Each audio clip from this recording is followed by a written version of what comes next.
O 11400F a mais 20, por exemplo. Esses processadores, qualquer i3 e Ryzen 3, são processadores de entrada, que mesmo assim têm o seu lugar no mercado. Mas de Ryzen 5 e de i5 para cima, todos os processadores são bons para hoje em dia. Podem ser mais ou menos bons do que aquilo que tu queres, mas todos eles são bons para um PC para jogos. O que vai torná-lo mais ou menos interessante é o preço a que ele está e o parceiro do lado. Só isso. Porque imagina que o 10 ou o 11400F passa a valer 250 e o 13600 passa a valer 150. Não faz sentido nenhum comprar o i5, não é? Mas é que já foi quase o contrário. O 13600 a bater tipo 220 e o 10 e 400 tipo nos 140. Ou 130, acho que até teve a 130.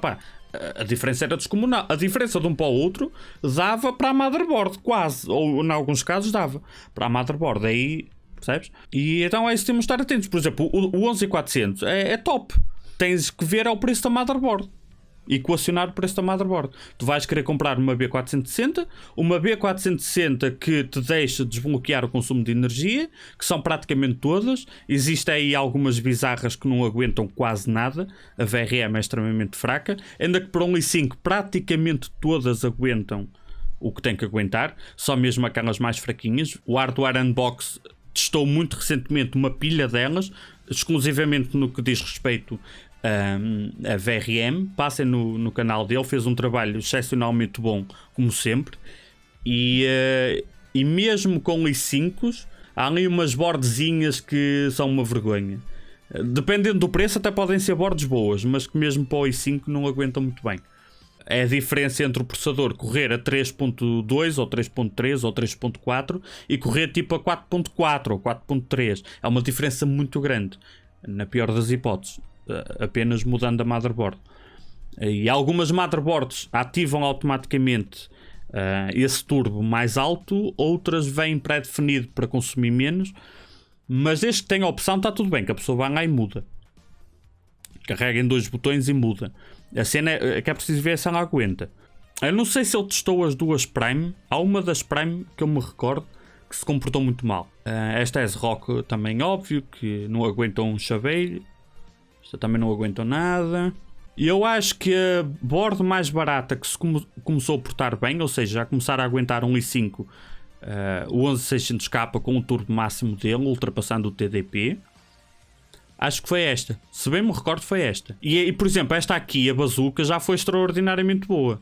Lembrando que os testes que ele faz é que o pessoal tira de contexto. É com a temperatura ambiente de 21 graus e uma caixa muito bem refrigerada e grande. E cheia de ventoinhas.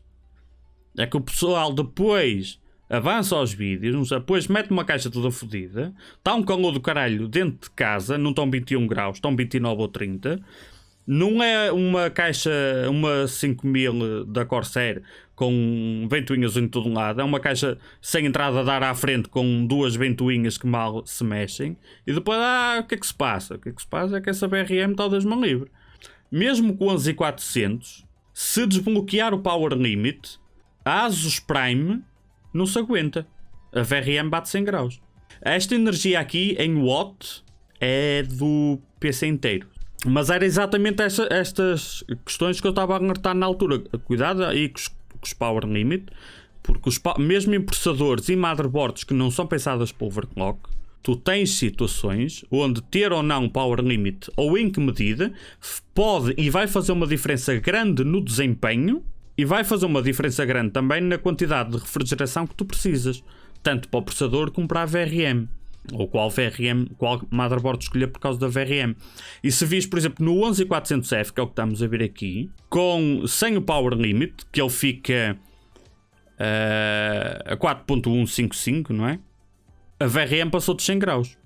Está aqui a Pro VDH. A Pro VDH, aquela que custava 100 e poucos também, era a mais barata da que estava ali à venda. A mais barata que já começou a ter margem.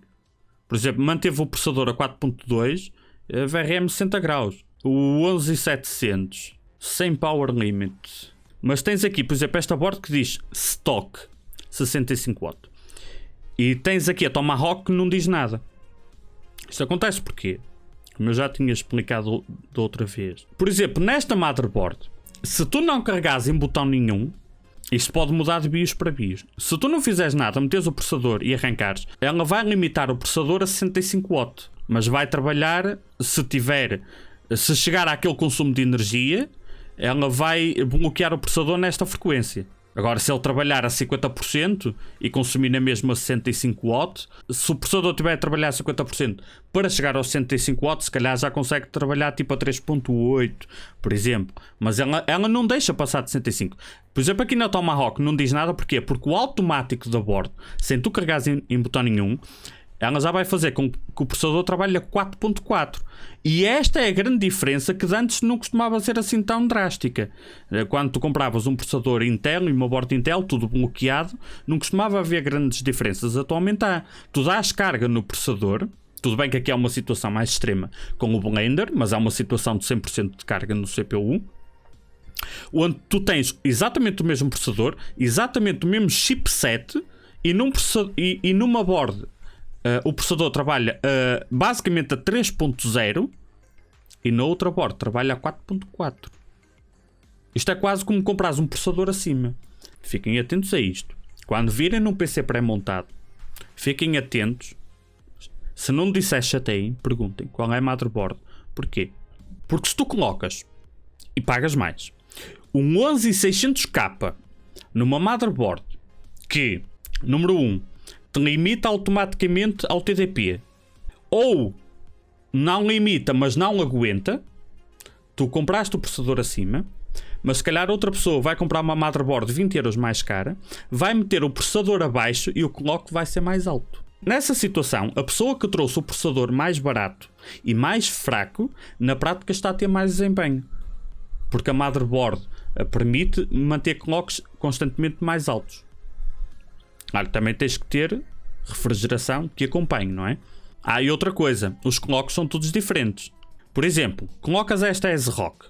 Esta S-Rock que não aguenta o turbo máximo. Tem que começar a baixar o clock, que é para a VRM não sobreaquecer. Tu compras o 11600K, tens o processador a trabalhar a 3.4.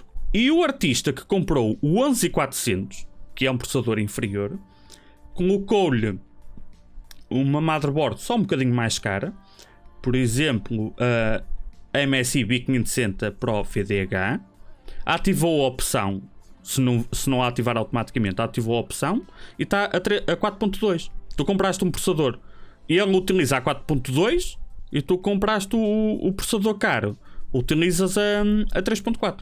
Ou seja, na prática tens um computador inferior. Muito cuidado com estas merdas. Quando começa a fazer diferença 50 euros acima ou 50 euros abaixo, faz diferença. Estás a comprar o i5 mais caro, por exemplo, que ainda custa umas coroas, e sem saber, mais valia teres poupado e vinhas mais bem servido ainda. Com o i9 é normal que muitas comecem a bater na trave, não é? Normalmente com o i9 já compras uma board cara, não vais estar a poupar. Mas aqui, naturalmente, que algumas simplesmente não aguentam. Palmas para a board, por exemplo, como a Gigabyte, não é? Que é a Aorus Pro, com o i9 125W 52, nem respirou, mas tu quando colocas sem power limit, ele mantém o i9 a 4.7 e a VRM nem fez cócegas. Aqui é uma boa board. Por exemplo, a Bazooka não aguentou, começou a fazer throttle, mas também é uma board barata. A Bazooka com o i7 aguentou-se bem. Aguentou-se. Com o i7 4.4, teve um pico de 70 graus, 69 graus, VRM, está ok.